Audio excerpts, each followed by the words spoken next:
En el siglo XIX, Argentina y China eran más similares de lo que creerías. Argentina y China estaban atravesando un cambio de régimen, porque el feudalismo terminó y empezó el capitalismo. Hubo una transición de régimen. Bueno, el capitalismo en algún momento llega a un límite y empieza a haber una transición hacia otros tipos de relaciones económicas. Como estamos viendo, por ejemplo, en China hoy por hoy. En el 45 Argentina comenzó ese proceso y desgraciadamente, o por unos desgraciados, se cortó en el 55. Hoy te vamos a contar qué pasó. En 1945 Argentina y China experimentaban fenómenos de transición de régimen hacia formas de poder nacional popular, aunque en contextos históricos específicos diferentes. 70 años después, China completó exitosamente su transición institucionalizando, mientras Argentina experimentó la fragmentación recurrente.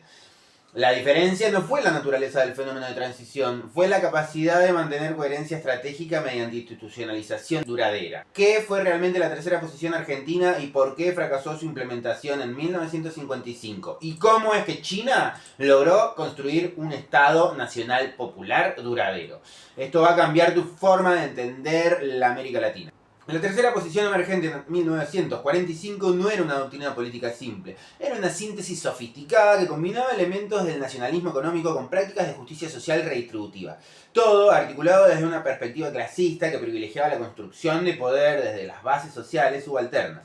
Estamos analizando un fenómeno de transición de régimen, la transformación del sistema liberal oligárquico hacia formas de poder nacional popular. Este fenómeno objetivo de transición se desarrollaría en diferentes momentos históricos, circunstancias específicas y métodos particulares según cada contexto social, similar a como ocurrió la transición del feudalismo al capitalismo, que no se dio simultáneamente en todos los territorios. Las políticas implementadas durante el primer peronismo demuestran que esta sofisticación mediante nacionalización de recursos estratégicos, reforma del sistema de propiedad en el 49, la propiedad social, redistribución progresiva del ingreso y construcción de instituciones estatales orientadas al desarrollo autónomo.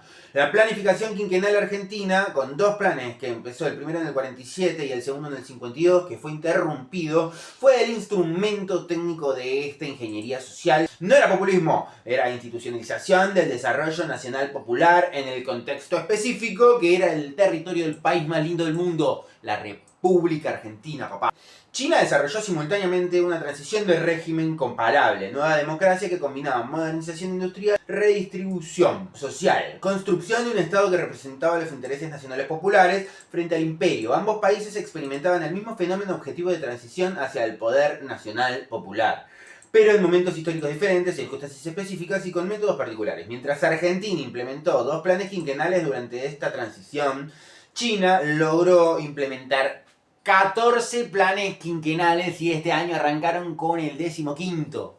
China ha demostrado la diferencia crucial entre la institucionalización de la planificación a largo plazo. El peronismo logró algo extraordinario, que fue articular a las clases trabajadoras industriales emergentes con sectores de las pequeñas burguesías urbanas y el artesanado tradicional, creando así una base de poder que trascendía las divisiones clásicas del marxismo ortodoxo. Sin embargo, este pacto social representaba una limitación estructural.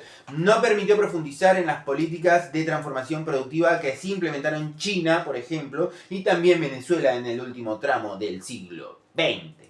La tercera posición requiere primero organizar un núcleo ferro que esté dispuesto a llevar a cabo las tareas que demanda la liberación nacional. Bien, luego de esto se puede organizar como hizo Venezuela a través de sistemas comunales y redes de asambleas. Así pudieron tener hoy en día 4.5 millones de venezolanos comprometidos en la organización de la revolución bolivariana. La reproducción de esta identidad nacional popular funciona a través de diferentes mecanismos. Tiene mucha simbología, mucho de ritual, lo del peronismo, está muy cargado con lo de Eva Perón. También la distribución de beneficios es objetivamente algo tangible, algo que tocó las clases bajas que pudieran acceder a su primer casa, a su primer título universitario, digamos cosas más tangibles, no tanto desde lo sentimental. Y también una construcción de una narrativa épica que legitimaba tanto el liderazgo como la transformación estructural que surgió desde las bases, desde los más excluidos. Recordemos, por ejemplo, el peón rural, recordemos, por ejemplo, el sindicato de canillitas, que es donde yo trabajo actualmente, en el gremio de canillitas, fue creado en el 47. China desarrolló mecanismos similares de articulación popular, pero con una diferencia crucial: la capacidad de institucionalizar estos procesos, convertirlos en políticas de Estado duraderas, independientes de las volatilidades de liderazgo. El mismo fenómeno de construcción nacional popular que podemos ver en China empezó en Venezuela con el Caracazo, con Chávez, ¿bien? El mismo fenómeno de Venezuela siguió la secuencia correcta, que ¿cuál fue? Discutir con su núcleo duro y férreo cómo resolver el problema del hambre del pueblo venezolano. El 80% del mercado interno era abastecido a través de importaciones. Esto, a través de un bloqueo descarnado del imperio, te dejaba a merced de cualquier desestabilización social. Con hambre el pueblo no se puede organizar. ¿Qué hizo la revolución bolivariana? Generó un mecanismo desde el cual se pudo producir la materia prima para abastecer al grueso de la población. Y hoy en día ese 80% que antes se importaba se produce en tierras venezolanas. De esta forma, sin hambre en el pueblo, es como, ya he dicho antes, pero reitero, 4.5 millones de venezolanos están organizados. No es moco de pavo, no se hace en cualquier lugar y de cualquier forma. Se hace discutiendo el hambre del pueblo y solucionando esa problemática que acoge a toda nuestra patria grande. El golpe del 55 no solo derrocó un gobierno, destruyó toda esa arquitectura primigenia que iba a funcionar como lo hizo en China, ¿sí? Entonces, destruir toda esa institucionalización que se logró, cortar todo ese proceso que había iniciado virtuosamente en el primer plan quinquenal y que continuaba ese desarrollo en el segundo plan quinquenal, nos deja en claro manifiesto que el objetivo ulterior de todo era fragmentar a la sociedad. El licuado el movimiento peronista en diferentes vertientes heterogéneas que interpretaron bajo sus propias concepciones cuál era el objetivo de la doctrina. Las consecuencias fueron profundas y duraderas: pérdidas de capacidades estatales para la acumulación interna, la fragmentación de estos sectores populares, interrupción definitiva de los planes quinquenales. O sea, desde el 55 nunca más nadie dijo: che, los próximos 5 años la economía tiene que sufrir estos cambios y tiene que ir para este lado y ¡pum! No hubo más propuestas. Desde el 55 en adelante no hubo un solo plan quinquenal más. China enfrentó crisis comparables, pero logró desarrollar mecanismos de continuidad que trascendieron las volatilidades de liderazgo. No estuvo pendiente a Mao la revolución china. Se mantuvo a través del movimiento, no de las personas. No dependía de Mao, dependía de las estructuras partidarias del Partido Comunista Chino. Si China pudo desarrollar un partido-estado con capacidades organizativas autónomas para permitirle mantener la coherencia estratégica durante años, ¿por qué en Argentina no podemos hacer eso? ¿Por qué no podemos discutir qué vamos a hacer los próximos 30 años como país?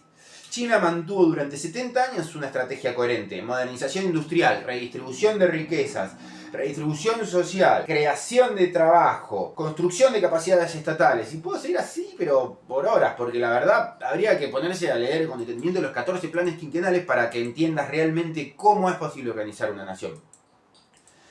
Pero más allá de eso, la diferencia fundamental fue la institucionalización de esto. Estos mecanismos no dependían de un gobierno centralizado en una persona, llámese Javier Milei, Cristina Fernández, o ponele el nombre del presidente que quieras. No dependen de un tipo, ¿entendés?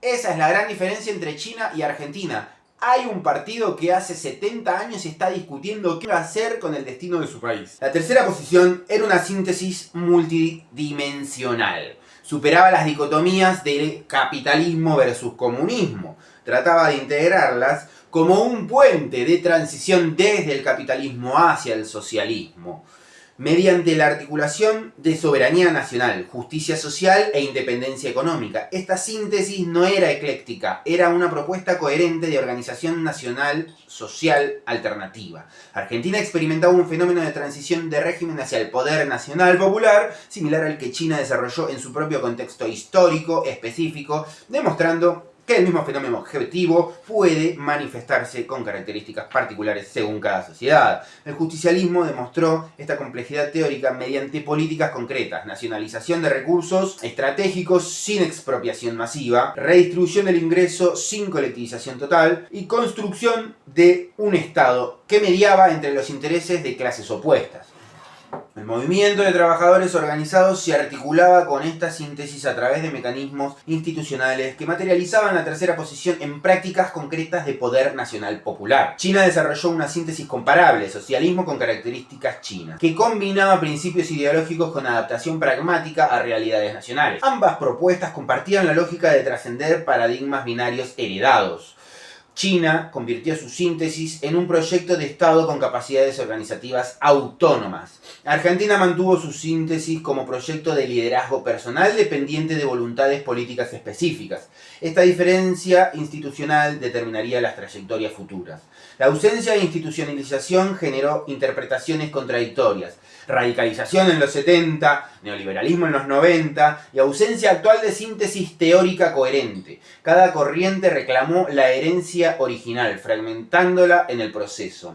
La tercera posición original no fracasó por sus debilidades conceptuales, sino por la incapacidad de convertir una síntesis política exitosa en una arquitectura institucional duradera que China sí pudo. Logró esa transformación que Argentina no. Entonces, ¿es posible reconectar con esa síntesis teórica original? ¿Puede Argentina superar la fragmentación que generó el golpe del 55? Esto vamos a analizarlo en la siguiente conclusión. La comparación Argentina-China revela que la lección fundamental sobre las transiciones de regímenes, los fenómenos de construcción nacional popular pueden ser estratégicamente exitosos, pero requieren institucionalización.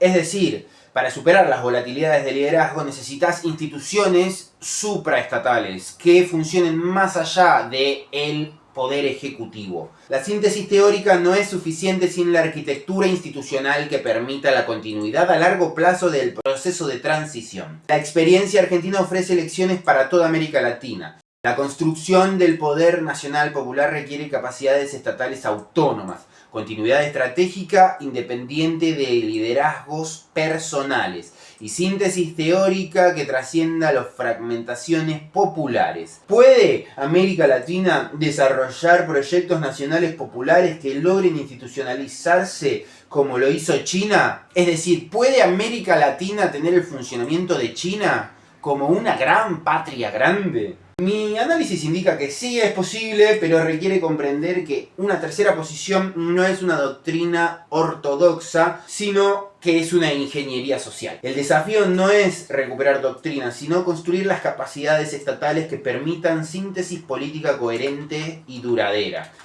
Si este análisis comparativo te permitió entender las dinámicas del poder nacional popular, dale like y seguime. Y comentá qué opinás sobre la posibilidad de institucionalizar proyectos populares en América Latina. Activá la campanita para más análisis como este. La tercera posición argentina fue una síntesis teórica sofisticada que fracasó no por sus debilidades conceptuales, sino por la ausencia de institucionalización. China demostró que es posible.